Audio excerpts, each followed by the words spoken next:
This is the Paracave Podcast, proudly brought to you by major sponsor Jack's Pale Ale, exclusively available at Parramatta Leagues Club, Shannon Cooney from Glenmore Park Realty, Bo Cook from Loan Market, BTZD, the official apparel partner of the Paracave Podcast, and the Parramatta Times, the official media partner of the Paracave Podcast.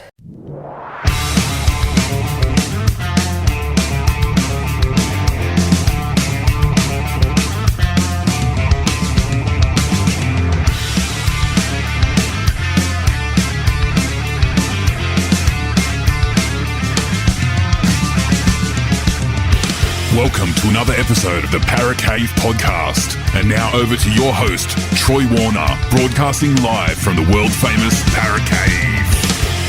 And yes, hello and welcome back to another episode of the Paracave Podcast.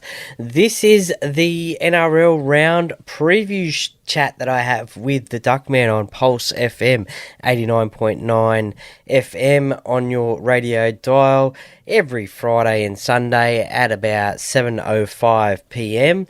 So this is the chat where on the Fridays where I review the NRL Round of the weekend with the Duckman. So there's 7 games this week. So when this chat was happening, the first game of the weekend, the Knights and Tigers hadn't kicked off, as the game kicks off at 8 PM, which I think is a bit rough. I'm pleading to the NRL, if they're listening to this, if you have one game on a Friday night, can you please kick it off at 7:30 PM next year when the Origin series is on? Just that half an hour is a little bit better, I reckon. But anyway, that's the first game of the weekend. We also chat about the Bulldogs, Broncos, Sea Eagles, Cowboys, Roosters, Storm, Warriors and Sharks, Dolphins and Panthers, Eels and Titans, and we also do a little bit of a recap of State of Origin game number 3, which was won by the New South Wales Blues 24-10 over the Queensland Maroons. So I hope you enjoy this chat I have with the Duckman and enjoy your footy over the weekend, and I hope your team wins and I hope your tips get up. And it's now over to you, Duckman. All right, welcome back here to Weekend Sports Wrap. You are with the Duckman. Got our special guest. Just had Richard Griffiths on before talking AFL. Very funny, Richard, talking about some stuff. Love having a chat. And we've got special guest on now, Troy Warner from the Paracade Podcast. Troy, how are you going this weekend? I'm going fantastic, Duckman. I don't know how I'm going to follow on after Richard, but very funny man, actually, and enjoyed the AFL segment. And yeah, so I'm feeling pretty good, especially after a Blues victory on Wednesday night, and looking forward to some great NRL action this weekend. Yeah, absolutely. Now, you were down alive 90.5 FM the other day with the boys down there, talking that with the Dad's Rugby League thing, doing the Origin, weren't you? I'm watching it down there with them. Yeah, so the Hills District Dads radio show on Alive 90.5 FM every Wednesday night. They invited me down on Wednesday night to watch the Origin with them and also chat about it and chat about a few other things as well.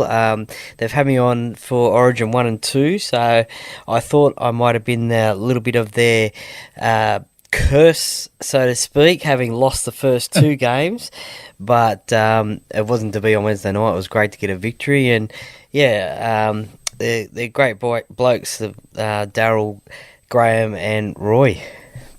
Yeah, that they are. They're nice guys. I've met them before at a couple of functions doing stuff for Independent Magazine as well, so they get out and about. They do their best to promote community interest and stuff. Well, if you're different in the area, check out what they do. They do some really good, interesting things and community-based stuff too. So in the wash-up, what do you think of the game? New South Wales won it. They did it in good form. Bradman Best had a good game. Cody Walker, he stepped it up. He did everything everyone hoped he did. I knew he would. Unfortunately for Cody Walker, it means he's probably coming towards the end of his career. You know he's going to consistently go out there and do it. 33 now. I don't know how many years he'd have left. Don't know how many more Origin seasons he would have left in him. I suppose you could probably get another one out of him if you really wanted to. And it's just good win all around. Yeah, it was, considering that New South Wales had already gone down in the series 2-0 leading into this game. It was great to get a victory. As you said, Cody Walker, 33 now. You'd like to think that maybe he might have 2, maybe 3 more years left in the game, and maybe that State of Origin jersey might be his. I mean, it's 12 months away until the next Origin series, obviously, so a lot of water to go under the bridge till then, but you'd like to think that maybe game 1 next year, Cody's picked at 5'8", just on the fact that New South Wales won this game. But yeah, the debutant, Bradman Best, he had a great game, scored a double in his debut, which was unbelievable. A lot of what would you call it, controversy, sort of criticism from fans and maybe a few media people as well about his selection in the side. People thinking that maybe he got picked after that game against Canterbury, where he had a great game as well, but the New South Wales selectors and Brad Fittler have said no, we've had our eye on Bradman for a while and throughout the grades and obviously his career at Newcastle, so it wasn't just a one-off game pick, and he certainly showed that he was worth to be picked in the side as well, so you'd like to think maybe as well he might be picked again next year for game 1 next year.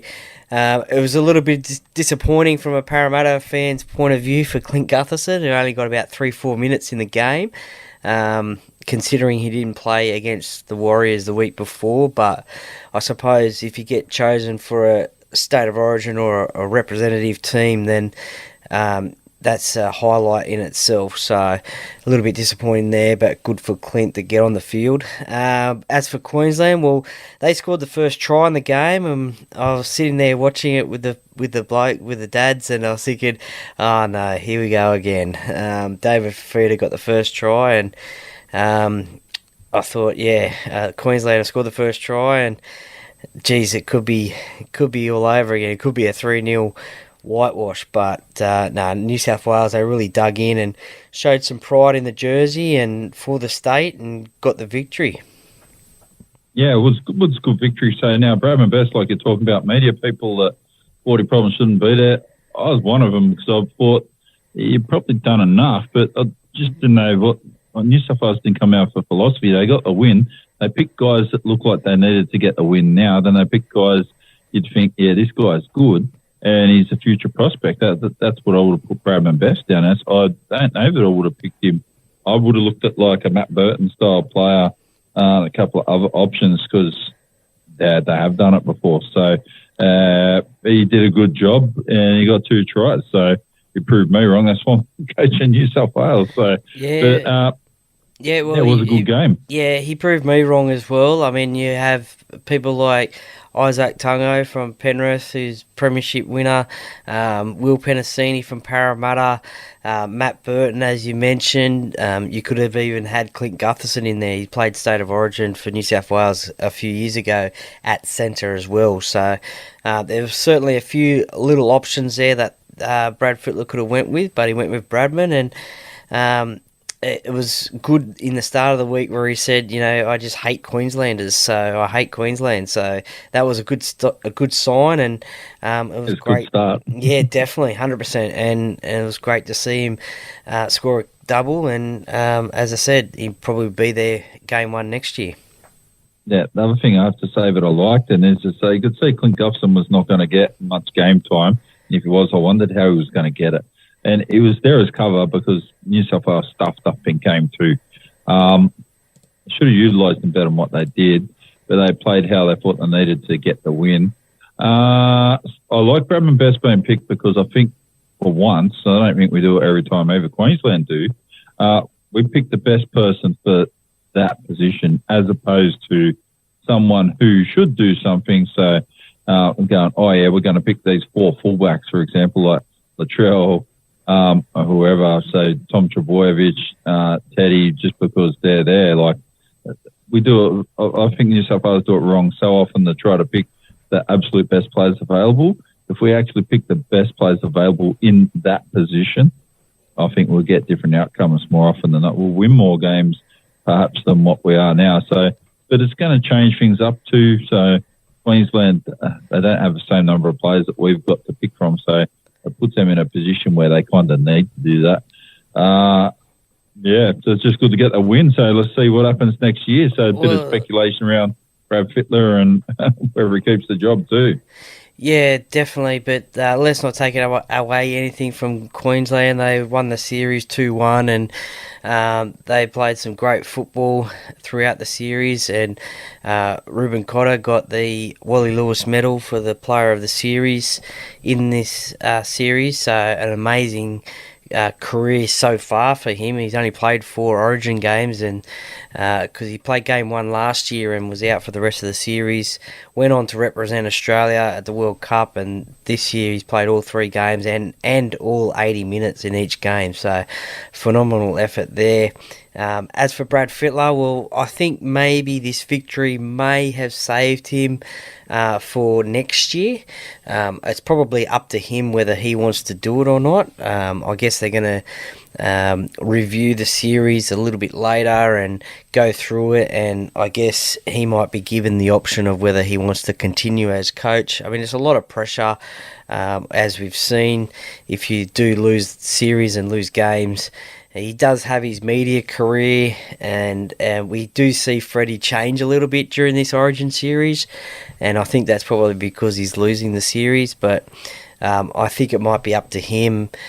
At this stage, my personal opinion is I think it'll be up to him, and he may have one more year left in the role.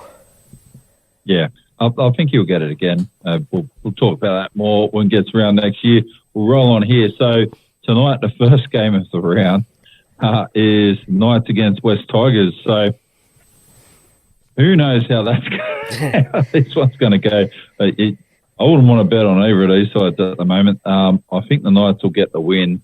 How that's going to go, I just don't know. I think West Tigers, they might turn in a 50-point performance. So they haven't been scoring many points until they whacked the Cowboys, and then they must have remembered, they don't score that many points, so they let the Cowboys do it back. I do think the Knights will get the win over West Tigers here.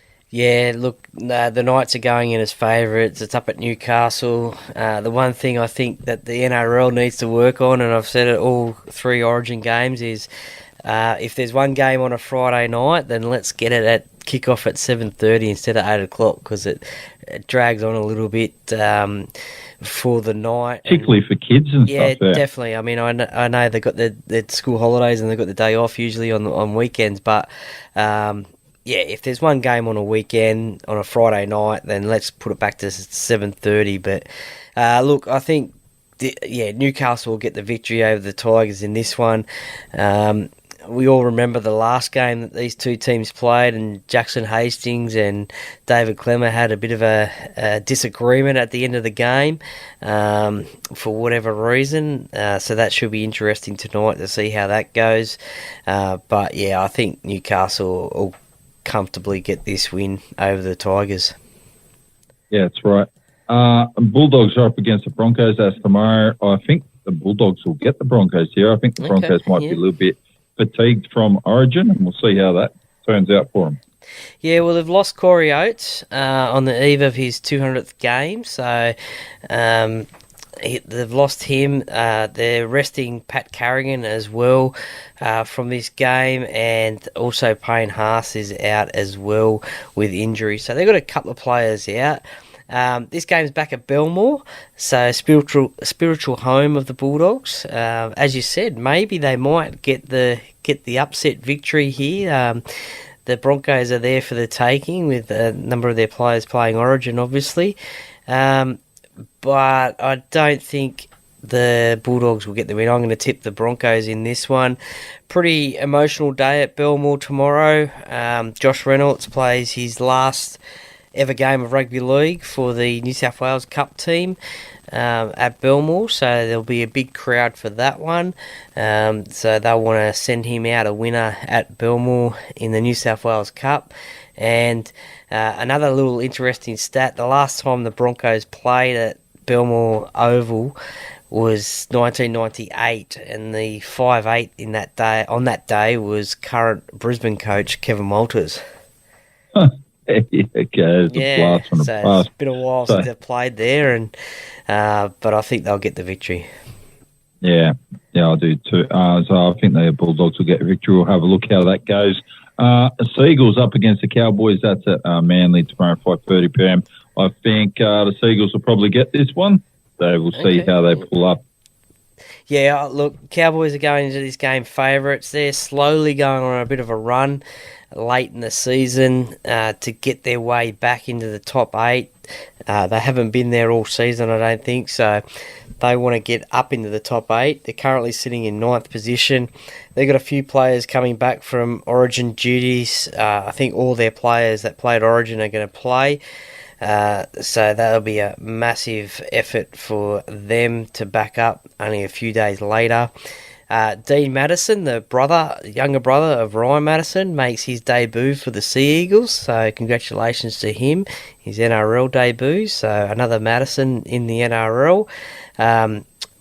Daly Cherry-Evans and Jake Trbojevic are backing up for Manly. Look, it could be tough. I think last year this game between these two sides went down to the wire. So the Sea Eagles always seem to step up at 4 Points Park or Brookvale Oval, whichever one you want to call it. And another little interesting stat is that Coach Anthony Seibold for the Sea Eagles has never lost a game to the Cowboys. So I wonder if that really, there you go. I wonder if that trend will continue. But I'm going to tip the Cowboys in this one, but I think it might be just be like a 1-12 game. Yeah, so I would think that the Seagulls need to rely too much on people like Jake Trbojevic and that to get the job done. So they'll have a hard time. I think they can win, but the Cowboys will probably get the job done. The next game, funnily enough, so I'm going to go for a team that's not the favourites here, would be the Roosters against the Storms. I think the Roosters can get the win. Okay, yeah. Just because I think the Roosters probably are not expected. They pull them out in the weirdest games at the moment. When you think they're going to win a game, they can turn it into the world's biggest mess. And I think they're probably expected not to pick this one up, and they might get the win. Geez, you're going for a few upsets this weekend, aren't you? Bulldogs and Sea Eagles and Roosters now. But, yeah, look, the Roosters are under a lot of pressure as well. They haven't been performing the best this season by their standards. They currently sit in 13th position, and there's been a little bit of talk about James Tedesco, whether he'll play or not after the Origin series. So it'll be interesting to see. He's still named there at fullback. And this game's played at the SCG as well, with Allianz Stadium unavailable due to the Women's World Soccer Cup. So, look, as you said, the Roosters, they could pull out anything here, and they're playing up against rivals, the Melbourne Storm. They've got a little bit of a rivalry going, obviously playing that grand final with Cooper Cronk playing for the Roosters up against his old side. So they've got a little bit of a rivalry. Look, I'm going to tip Melbourne in this one, but as you said, anything could happen. It's a time for the Roosters to really get this victory and just stay in with that top 8. Yeah, they need to. So the reason why I'm going for Roosters is not because I think they're sparkling form or anything like that at all.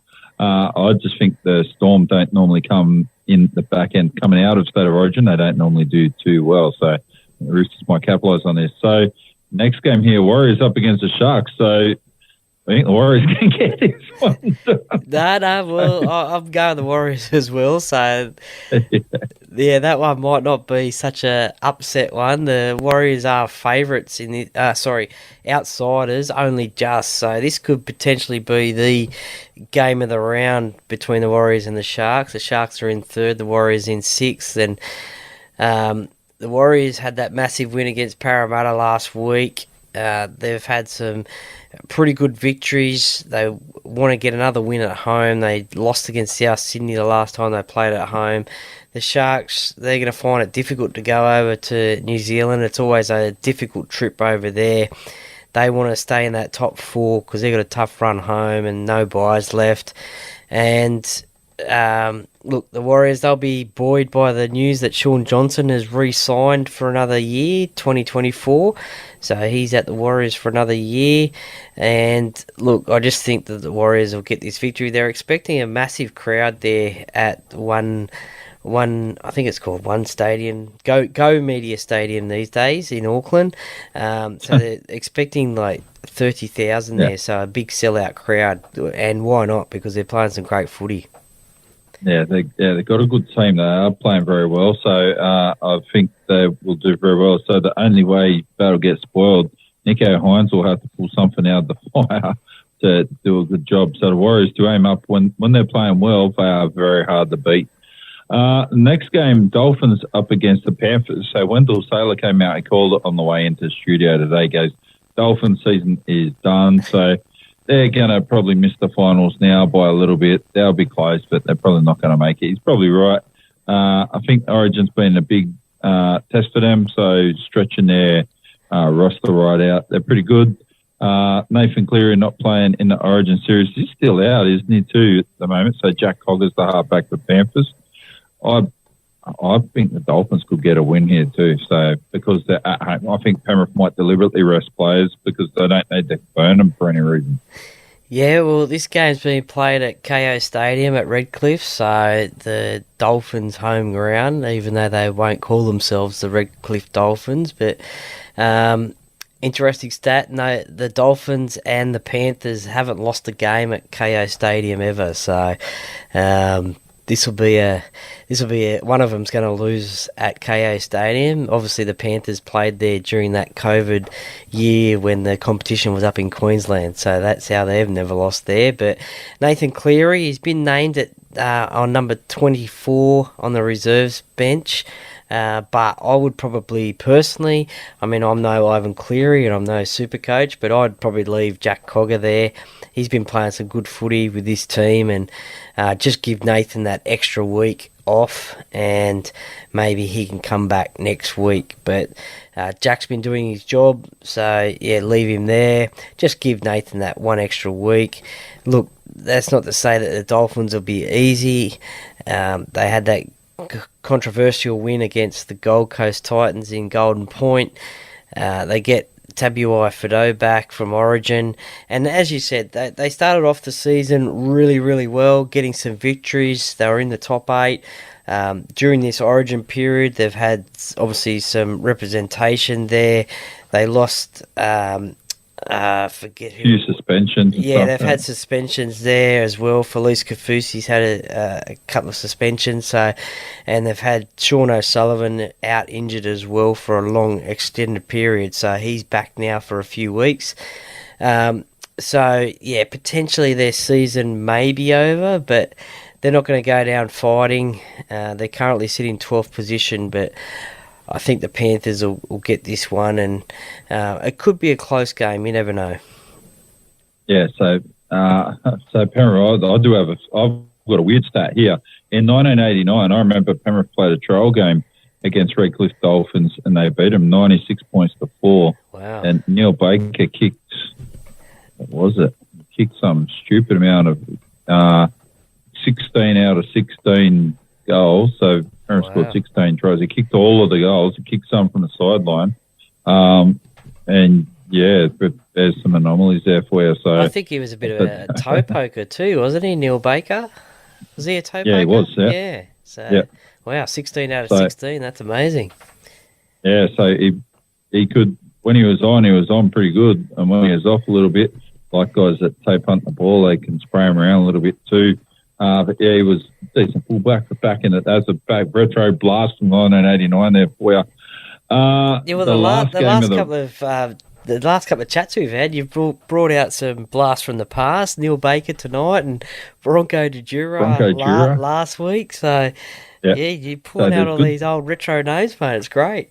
There's a good chance might be able to. I've tried hard to get in touch with Bronco Jura for a week too. So I will go down some other avenues and lean on some media contacts I've got, and we'll see if we can get him. Absolutely. And then I'll be working over Neil Baker, who actually is on Facebook. Okay. He'll be a little bit easier to get. Yeah. He's one of my favourite players from the 80s. Got some good field goal records. Kicked 26 field goals in 1986 for South before he signed for Penrith. So there's a record for you. And he used to play for Canterbury too, and I never knew that until a couple of years ago. So anomalies. And after he left Penrith, he went up and played for Toronto up in the Newcastle comp. So, And I remember that because I remember reading it in the Rugby League Week. I used to follow that fervently, so it's not around anymore, unfortunately.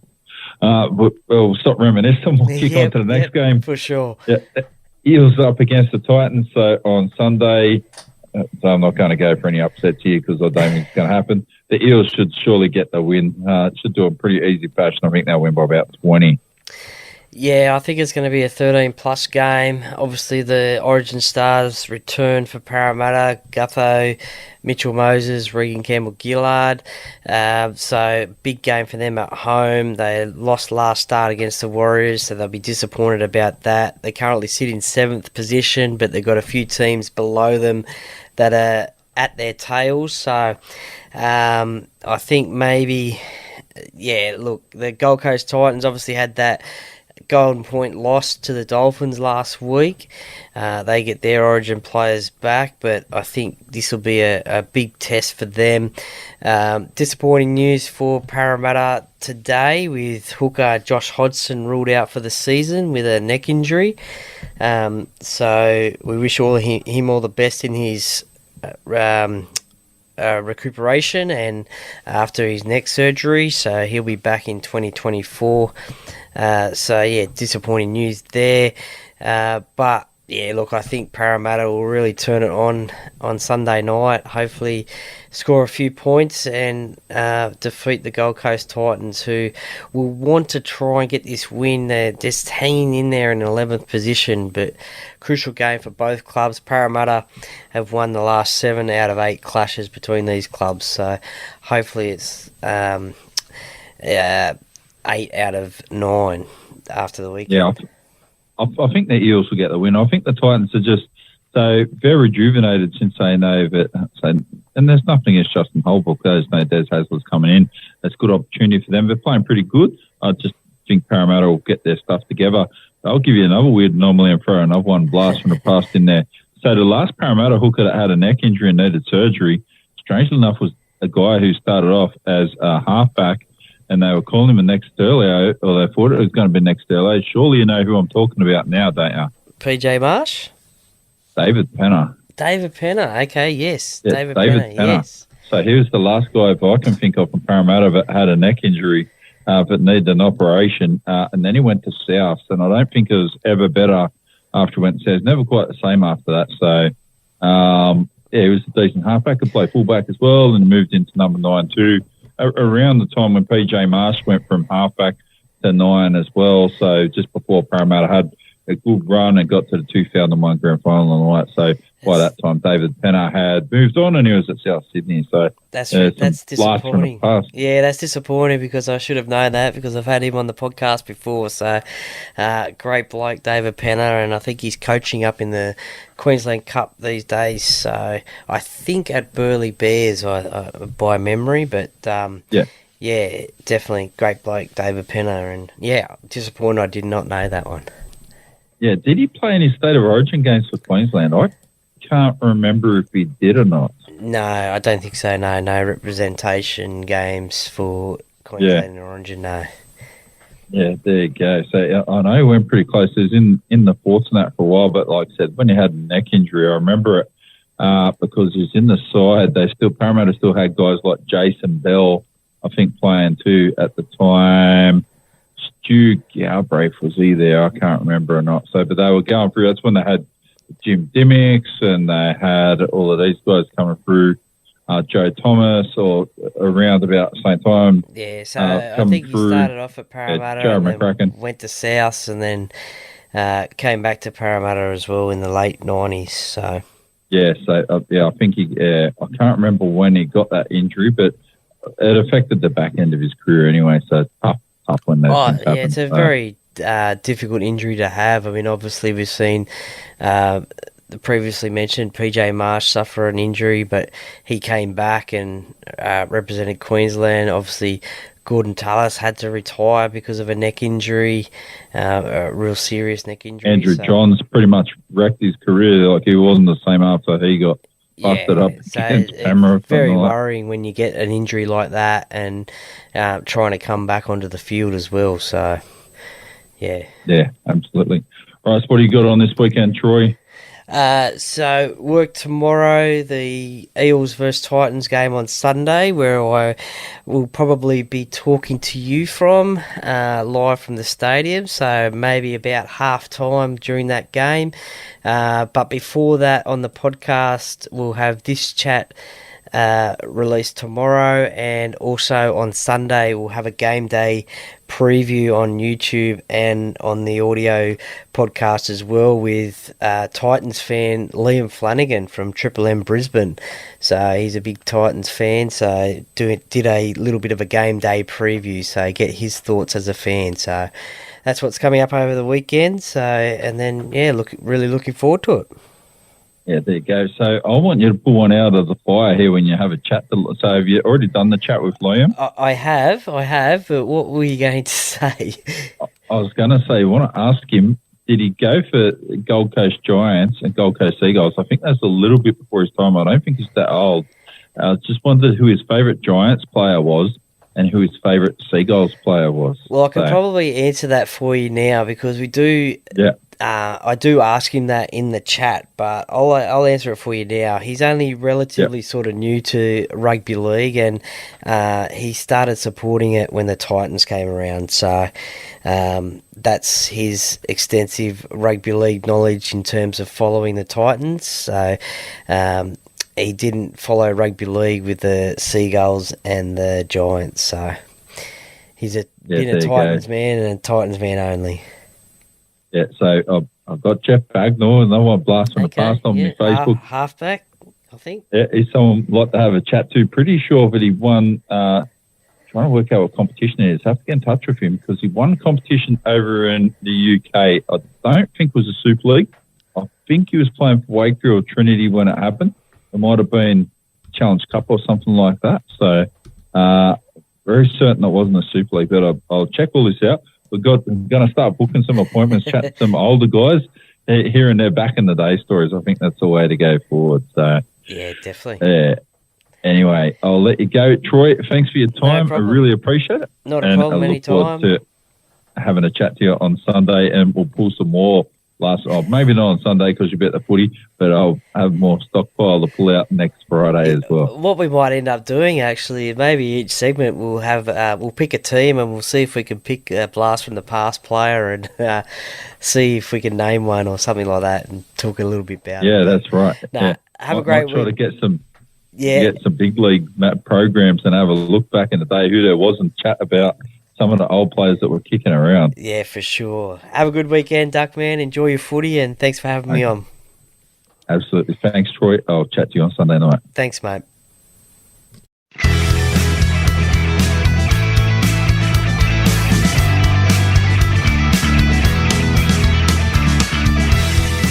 Thank you for listening to another episode of the Paracave Podcast. See you next time.